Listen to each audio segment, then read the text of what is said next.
السلام علیکم ورحمۃ اللہ وبرکاتہ۔ شب قدر میں عبادت کا انعام۔ حضرت انس رضی اللہ تعالی عنہ فرماتے ہیں کہ حضور سرور کائنات صلی اللہ تعالی علیہ وسلم نے ارشاد فرمایا کہ جب شب قدر آتی ہے تو جبرائیل علیہ السلام ملائکہ کی جماعت کے ساتھ آتے ہیں اور ہر اس بندہ کے لیے دعائے مغفرت کرتے ہیں جو کھڑے ہو کر یا بیٹھ کر اللہ تعالیٰ کے ذکر میں مشغول رہتا ہے۔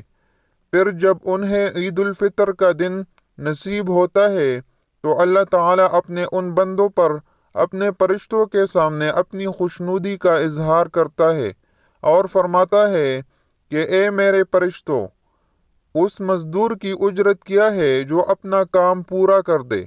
فرشتے عرض کرتے ہیں کہ اے ہمارے رب، اس کی اجرت یہ ہے کہ اس کو پورا معاوضہ دیا جائے۔ اللہ تعالیٰ فرماتا ہے کہ اے میرے فرشتوں، میرے بندوں اور میری لونڈیوں نے میرے مقرر کیے ہوئے فرض کو ادا کر دیا ہے، اب وہ گھروں سے دعا کے لیے عیدگاہ کی طرف نکلے ہیں۔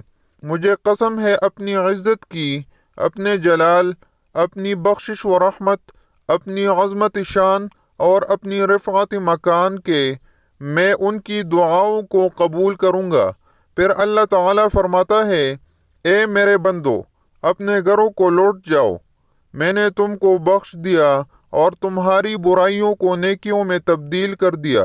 حضور سرور کائنات صلی اللہ تعالی علیہ وسلم نے فرمایا کہ پس مسلمان واپس ہوتے ہیں عیدگاہ سے اس حال میں کہ ان کے گناہ بخش دیے جاتے ہیں۔